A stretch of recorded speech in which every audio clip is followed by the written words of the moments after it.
Today we're going to be talking about all the shooter games releasing in Q1 of 2022. And it looks like we've got some good games here, guys, so what we're going to do is we're just going to go through them one by one. I'll give you a brief rundown, and along the way I'll be giving you some of my thoughts, feelings, and opinions, not that you care. Before we get into the rest of the video, guys, if you are new here, I am Blue Monkey, and welcome to Capture the Frag. If you're bored with the current shooter meta, join me on my journey to 1,000 subscribers where I'll be uploading weekly and talking about all those games that are looking to redefine the genre. So we've got 4 games here, and I'm going to actually include one bonus game at the end of this list because it doesn't technically qualify as a shooter, although I would still put it in the genre. If you're curious about that, stick around to the end of the video. As always, any references used for the video will be listed in the description down below for your convenience, as well as some other cool stuff if you want to go check that out. But guys, we're going to go ahead and start with Rainbow Six Extraction. Now, this game was previously called Rainbow Six Quarantine, and I think they changed the name for obvious reasons, kind of probably left a bad taste in some people's mouths. But this game is going to be vastly different, matter of fact, than all of the previous games in that it is not a tactical PvP shooter. It is actually a tactical PvE shooter where you fight against waves of zombies, team up with your buddies, and go as deep into the levels as you can for the most lucrative rewards. Now, the drastic change in direction is obviously not sitting well with some fans. However, I will say that if you're looking to get into Rainbow Six and you just can't because everybody who plays it is absolute gods, this is probably going to be a good starting off point for you. Or if you're trying to get your friends into Rainbow Six, bring them over to Rainbow Six Extraction, let them get comfortable, and then take them back over to Siege. And speaking of Siege, you're actually going to have 18 operators that are coming over from Rainbow Six Siege. There's also going to be 12 maps that are going to have procedurally generated challenges. So even if you play the same map over and over and over again, it's not going to be the exact same every time, giving the game a lot of replayability, or so we hope. Now, this isn't your Call of Duty style zombies. Just keep that in mind, all right? It's very tactical. It's very much a Rainbow Six game, coordinating with your team, paying attention to your cover and your surroundings, and making quick, precise, and tactical decisions are going to be of the utmost importance. Now, if you die, your teammates have a very important decision to make. Either they can carry on without you, just 2 men, and in doing so, get a larger reward, or they can go back, risk it all, and try to save you before you become fully consumed by the infection. Each of the maps gets harder and harder as you go on, and you do have the option to extract at any point, or you can keep it pushing into that more difficult content, and like I said, unlock better rewards. Now, I won't say this is the most innovative idea for a game, but I will tell you that the developers over at Rainbow Six have put out some banger titles in the past with just a really high level of polish, and it's going to be interesting to see how the tactical shooter genre deals with the PvE zombie infection. Rainbow Six Extraction is set to release in January 2022 on Xbox, PlayStation, Stadia, and PC. Next, let's talk about The Witch Queen, Destiny 2's fall expansion for 2022. Now, if you're into Destiny,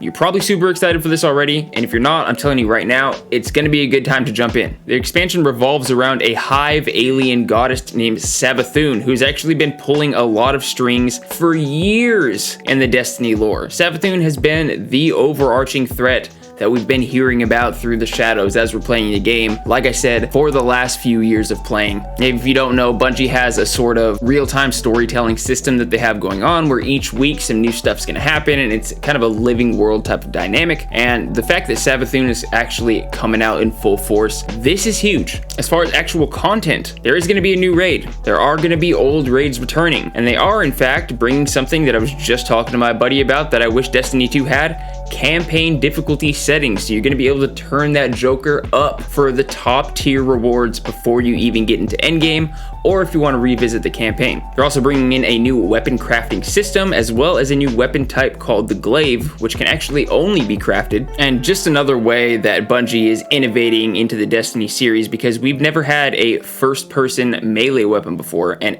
honestly, it looks fucking sick. And I'm just going to throw it out there. The base game is free to play. If you want to download it real quick, see what it's all about, see if you like the way it feels, maybe you'll want to pick this guy up. Destiny 2's The Witch Queen is set to release February 22nd, 2022. Next, we have Saints Row, which, let's be real, is basically if Disney Pixar made Grand Theft Auto. Now, this is a reboot, and what that means is there is no ties to the original game, and it is a completely fresh story, although it is just self-titled Saints Row. And it's basically a goofy GTA, you know? The story revolves around a new gang, the Saints, which you are going to be the head of, and basically you and your homies are tired of taking orders from everybody, and you said, fuck this, we're going to start our own gang. Now, it's in a completely new city that's inspired by the American Southwest. It's going to be the largest and most varied city in any of the Saints Row games, in which there are 9 different districts with 9 different themes. Some of the districts are more urban, Some of the districts are more rural. Some of them are going to have neon lights everywhere, and some of them are specifically designed for you to drive your dune buggy through. Now, as the game goes on, you are actually going to change the city skyline by building new buildings and businesses to operate as fronts for your gang empire. There's going to be plenty of customization, not only for your player, but also for the vehicles, and it's supposedly supposed to have the best driving in the series. There's also a new wingsuit that's going to be in the game, and now, as you can see, just by using the word wingsuit in a gangster game, that kind of gives you the vibe of what Saints Row is. You know, it's just a video game video game, and it's just there for you to have a good time. There's going to be 2-player co-op. It's going to be drop in and drop out, absolutely seamless. However, there is no split screen. If Saints Row sounds cool to you, it is going to be released in February 25th, 2022 for Xbox, PlayStation, and PC. Next, we have Tiny Tina's Wonderlands, the Borderlands spin-off that looks actually like where the series should have been going for the last 10 years. This game takes the mechanics, gunplay, and RPG elements of Borderlands and throws them into a new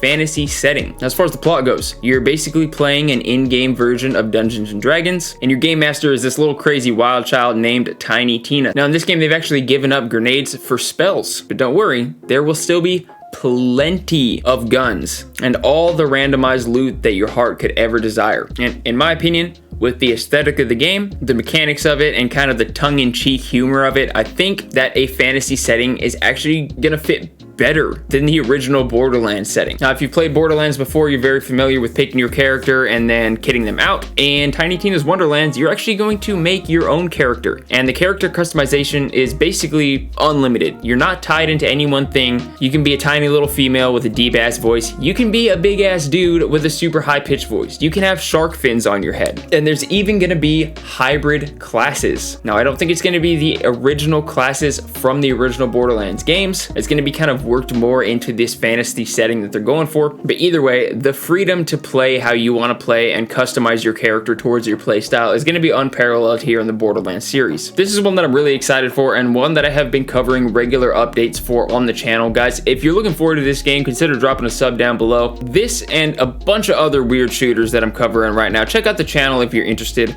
Let's keep this pushing though. So our bonus game is actually gonna be Dying Light 2. Now I'm gonna go back and I'm gonna look at my YouTube analytics and see that everybody dropped off of the video at this point. But if you didn't, first of all, let me explain that I'm not considering this as a part of the official list because it's not technically a shooter anymore. There are basically no guns in Dying Light 2. Matter of fact, it's set 15 years after the original collapse that we played through in the first game. So, you know, after that much time's gone by, all the ammo's been used. Guns are absolutely relevant, which is going to create a much more up close and personal and likely a much more brutal experience as far as the combat and even as far as the traversal goes. And it's going to be less of a survival vibe in this game because, like I said, it has been some time since the events of the first game. So humanity has essentially gotten used to living this way, which means that not only are you just going to be fighting zombies, you're going to be fighting rival factions that are looking to control different landmarks and areas around the city. There's not going to be any returning characters. It's a completely fresh story, so once again, a good jumping in point for any new players. And obviously you can see from the gameplay, parkour is a big element of this game, as it was in the last game. There's actually 3,000 different parkour animations as you're traversing the city, so it's gonna feel more realistic than ever. Zombies at night are gonna be more intelligent and more brutal. They will actually hunt you down. And in this game, the decisions you make actually impact the story and its rewards, whether it be from the actual outcome of the game, the behaviors of your different factions around you. So it's gonna be a unique playthrough every time. It does have 4-player co-op, and it's gonna be releasing on February 4th, 2022 for Xbox, PlayStation, Switch, and PC. And guys, if you're still hungry for more videos, I do have a couple to the right for you. Again, like I said, on Capture the Frag, we're focused on all the games that are making big moves and trying to redefine the genre. If that sounds interesting to you, I'd love to have you on the crew. This channel is looking to see some serious growth here in the near future, and I want you to be there for it. But guys, that's it for now. I'm Blue Monkey. This has been Capture the Frag, and I'll see you in the next video. Peace.